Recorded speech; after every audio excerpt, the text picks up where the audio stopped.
name is Matt Mulcahy, founder of Miami Cyber. Today we're back here with Richmond Bishop for episode 7 of Miami Cyber Stories. Richmond's work is all about unlocking creativity and efficiency through the power of prompts, and I'm excited to dive into his journey. Richmond, how you doing? I'm allowed to call you Rich because we know each other, and then we had a whole conversation about that before we started. Look, it's Rich when you get to know me, but Richmond is really where I start with, because everyone thinks if I start with Rich, everyone guesses it's Richard, and it's just like I don't know, it just drives me crazy. If you're a Richmond out there, I mean, you probably get the exact same thing I do. It is what it is. No shot on Richards though. I've got the same challenge with Matt and Matthew, but I just committed to Matt, and that's just my go-to now. Yeah. So, Rich, we met like 4 months ago at this point at an event, and we were both trying to recall where it was, and we've run into each other so many times we can't even remember what it was, right? So we've stayed in contact. You know, you started Bishop AI and now Prompt Anything, and as kind of founders of companies at the same stage, I think we've both been able to bounce ideas off of each other. I mean, we were just together for like 3 hours talking about everything AI at lunch before this, but talk to us about why did you make the jump, and you know, the Bishop AI thing, and what spawned the Prompt Anything product behind as well. Oh, I love this question, and I love the story behind it even more. I came to Miami for a position, a role. It was a director of sales role out at a company a little bit further off of the beach. Now I'm on the beach because you can't say no to that. But it got to a point where I just couldn't handle just working for a certain type of company, and it wasn't going as well as I wanted to. Didn't do a bad job by any means, but it was enough for me to take the opportunity to take the jump into this whole AI train. You guys know how fast it's coming, and it's actually way bigger than you think. So getting onto the train of AI was a must-have for me, no matter what I was doing in any job. And eventually, it turned into a full-time commitment where I was doing. I got into Bishop AI, which is an automation education agency. Think building prompts for different workflows, prompting out agents, and prompting out different kind of ways to make people's jobs more efficient, make businesses more efficient. And then from there, it stemmed to, I was building so many prompts for so many different use cases, prompting my workflows, building MVPs, prompting out agents, making sure this flows to here, prompting questions to fix issues and bugs, to the point where I got to, what if all my skill sets from building prompts and figuring these things out, because I built a lot of great projects, built a lot of great prompting engines, how can I put this into a platform? And that's where really Prompt Anything stemmed from, is how can we make prompting anything easier, no matter the use case, whether that's coding for N8N or building a whole entire pitch deck workflow that you can copy and paste it into an AI that builds your pitch decks, or even doing like a whole sales cadence, calls, texts, LinkedIn emails. How do we do that? How do we implement plans, strategy, literally just even finding what your mom wants for Christmas? I mean, you can ask anything at this product. Yeah, and that's where it went to. And prompting is like, for everyone, it's just you're chatting with the agent or the AI that you're talking to, and it's about how you structure your query into that agent. And it's everyone's really first foray into AI, right? If you use AI, everyone's used ChatGPT, not everyone, but a lot of people use Claude, maybe Copilot, but you have to prompt it to use it. And it's fundamental to yielding positive results with any AI model. So it's really applicable to every single AI use case, right? So building something new is never easy, and AI allows anyone to be a builder, right? You have Lovable, you have Descript, you have all these different platforms that are, you know, finding their niche in terms of building either it's a web app or an API or different platforms. Talk about the build process of developing an actual product platform and the, you know, milestones and challenges that were associated with that. Yeah, so great question again. I love, like, it's so easy now for anybody to get into this. I was a go-to-market guy, so I knew sales, I knew marketing, I knew customer success. Then I knew anything about coding, absolute nothing. Am I a technical guy? I do like my video games at times. I do like my nerdy things. I have a whole sleeve of Lord of the Rings on my right arm. But yeah, I do like to get into it. I do love to learn. So I saw this opportunity to figure out the prompting part. What if you could prompt a web app? What if you could prompt something, or like a front end, and make it look great and juicy and like to your brand and your tone and your voice, whatever you want to be able to make. So I was like, you know what? I'm going to try this. So I go into my prompting engine, and this was just on ChatGPT for right now. And it was just like a basic prompter. It would be dynamic with different kind of acronyms and whatnot. But I put that in there. I said, I want to build this platform. Here's what I want to do. It prints out the entire wireframe of this platform product in HTML. And I copy that and I paste it into Lovable. I put my brand kit in there, which is my logos, my fonts, my colors. And then I put my actual logo in there to make sure it knows my freaking logo. And it builds the entire wireframe of what this product does. And it actually has a prompting engineering tool already built in after 15 freaking minutes at an MVP. It's crazy. It's It is honestly wild. insane. I mean, just knowing what I know about building products and something like that, even though, right, you explained it very simply, but from like a product development and software development lifecycle standpoint, 6 months maybe for a team of engineers, UI, UX design, I mean, wireframing, all those different things. And it's compressed down to minutes, which is literally insane. And, someone once told me when you're looking at technology and you're looking at investments or capital expenditures, one of the big things that you used to have to decide between is like a build, borrow, or buy exercise. Whether you build a platform, you borrow like a SaaS app or an off-the-shelf application, or do you buy something that perpetual, which is kind of gone by the wayside. Everything is like recurring now. So the economics of build are radically changing, right? From a cost perspective, building something like that might have been hundreds of thousands of dollars, and now it's sweat equity and subscriptions for Lovable and maybe Claude or Anthropic and a couple other chat models, but it's insane. So when you talk about Prompt.io, how do you handle skepticism towards the product? And I know we talked about you have competitors, and sometimes those competitors might try to undercut you, or they might try to seed doubt. How do you handle that? Well, the thing is, how I use the tool is how I benefit from it. Someone that doesn't even know anything about AI and how to be able to use it, to the point where I can build total workflows for anybody that can automate almost anything. And I did this in what, 6-7 months maybe, and I've been great at it 2 months ago, so I'm even less than. But me using it for my own use cases and me not liking to go click on a bunch of buttons and figure all those things out too, just like most everybody else, how can I make it easier for me? How can I make it easier for the people that I'm beta testing for, so we can actually get effective things? So whenever someone comes and talks to me and I look at what they have, and it's long, it's tedious, it's not being specific, it's not custom to who you are, it's not answering the questions about what you want to accomplish. Their prompts are 10% maybe of what ours can build. And then you have to go work and reprompt and figure it out. And then they abandon the tool and they give up and they say AI sucks. That's why people don't like AI, because they don't know how to use it. They don't know how to prompt it right. And this solves it. But what are some of the core lessons you've learned over the last 6 or 7 months building a tech product? It takes a lot more work than you initially think it's going to take. You get in there, you start doing your thing, you start screwing up, you start figuring it out. You learn from your mistakes. You're a kid, you fall, you scrape your knee, you're not going to fall the same way again, but your shoes are untied. Your shoes are going to be tied next time. Same kind of deal when it comes to being an entrepreneur. You go in there, you fail fast. I always love the quote.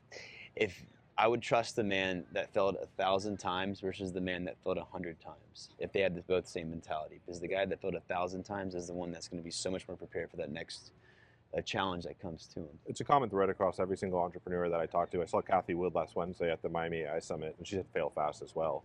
And I always say, you don't fail. You either succeed or you learn, right? And it's about getting back up and getting back after it, because someone else is right behind you waiting for you to not get back up and, let that last failure really take you out. So talking about Miami and the AI Summit a little bit, pivoting, how has the Miami tech community embraced your product and your vision and helped bring it to life?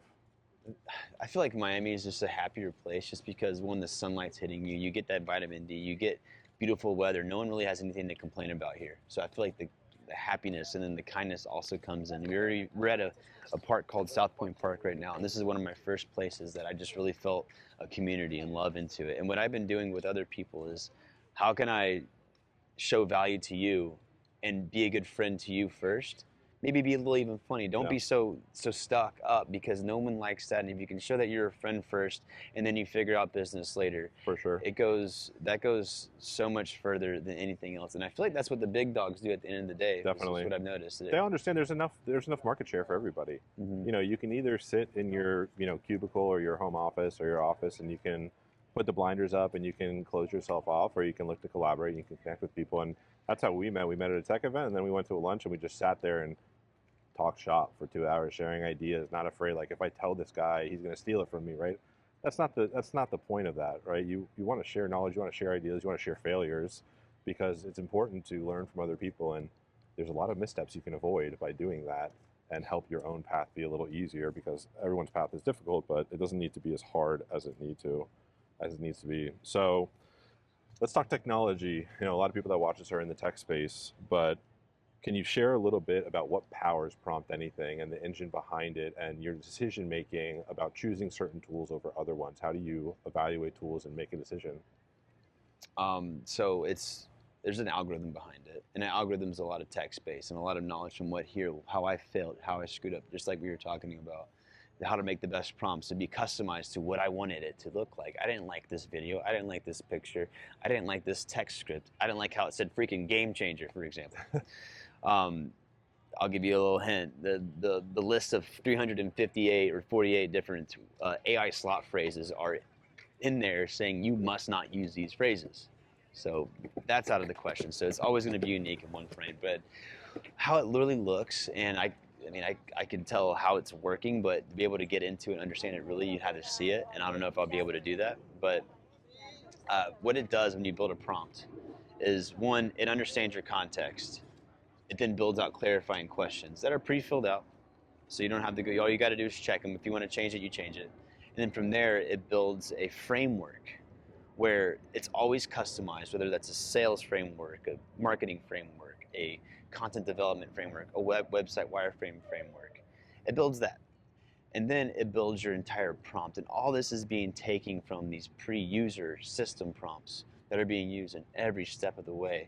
And even if you bring in a picture to say, hey, we need to be able to emulate this, help us make something, or you have PDFs that you want to be able to input in there. So it's like generic prompts get generic results, and you saw a lot of usage in that space. Is that what you're saying? In short, yeah. Yeah. We customized it. Right. You take it a step further to kind of get, and I know I talked to you a lot about this, and you picked my brain in terms of where I found a lot of value on this. And one of the big things I ran into, especially with Anthropic when I'm doing like heavy coding, is the context window, right? And when you get deep into those context windows, or you recall a different chat from memory and you pick up that chat again, you burn a lot more tokens. And the longer it takes you to get to the bottom of that output that you want, you can really be way more efficient with your usage of AI and not spend as much money every single month. And that was the big thing for me when you came up with this idea and we started talking about it. I was like, oh yeah, definitely, because we all start with that shitty prompt, and then it kind of goes better, better, better, and then you find yourself halfway down a context window, and you're probably where you should have started, right? And that's kind of the whole philosophy behind Prompt Anything. So prompt engineering is exploding right now. Where's it going next year? We launch on the 1st. Exciting. I got a few more things to figure out before I put the payment wall up. Whenever that happens, it's going to publish and it's going to launch, and it's going to be exciting. That's amazing. I'm excited to watch the growth and figure it and track where it's going. So you're an entrepreneur now. We both are newly minted entrepreneurs as of 2025. What's your one piece of advice? If you're not learning AI, learn it right now, or it's going to be a scary place in 2 to 3 years. It will. That's for sure. And I work with United Way, and I try to help drive technology fairness in terms of displacement of jobs and a couple other domains around equitable adoption of AI and making sure we're not radically displacing people. But there's no denying that you have to add this as a skill set. Go back to a college. I did a boot camp. Go on YouTube. Nate Herc is my dude on YouTube. He is the man. He's got 500,000 subscribers. This guy just learned it. He learned it, started a YouTube channel, and he taught everybody else. And he is a wicked smart guy, and he has so much to gain. So he makes $400,000 a month. I believe it. In his school community, a month. Yeah, he's a beast. And that's just his school community. Maybe he'll repost this. Shout out. All right, so we're going to jump into the lightning round. I'm going to ask you some quick hitting questions, and then you just give me quick hitting answers. That sound good? Mm-hmm. Best single piece of advice for AI enthusiasts? Use Prompt Anything and cut down your time for learning AI by an infinite amount. Prompting anything, you could build a web app in 15 seconds or 15 minutes. One word to describe Prompt Anything. Prompt Anything. That's awesome. Prompting. Shit. Dream collaboration. With all of the media AI tools integrated. Yeah, it's crazy. If you weren't doing this, what would you be doing?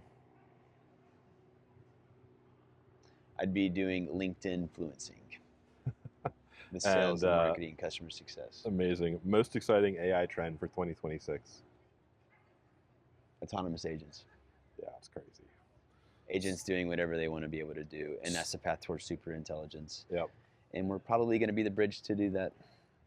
What are the trends you're seeing in your business and abroad with some of the clients you work with in the go-to-market strategy? I feel like everything I see from a automation standpoint is heavily focused in go-to-market operations, revenue operations. So what's BS and what's real? It's for you to find out. Test it out, figure it out. There's a lot of hype out there. Yep. AI is a place where people don't even know really how to price it. We're still figuring it out. AI is a place where we don't know where the right kind of use case and fit is, because it evolves every single freaking day. Yep. So where can people find you online, and where can they try prompt anything? Well, they have 2 more weeks to try it for free. Yeah. Well, there's always going to be a free version, but you're just going to get one go, and it's going to be very detailed. I mean, it's going to be a great one go. You can get a lot of value out of it. But what you can find me at is promptanything.io. Sign up now, play with it, absolutely destroy it if you can, please, and tell me your feedback. And then you can find me on Richmond Bishop under LinkedIn. So Richmond Bishop, AI guy, and then you'll find me. Rich, thank you for the time. We're going to chill out here, watch the sunset, and I appreciate everyone tuning in for episode 7 of Miami Cyber Stories. Looking for any more entrepreneurs out there in Miami or abroad, this is Matt Mulcahy from Miami Cyber, signing off. Thanks so much. See you guys next time.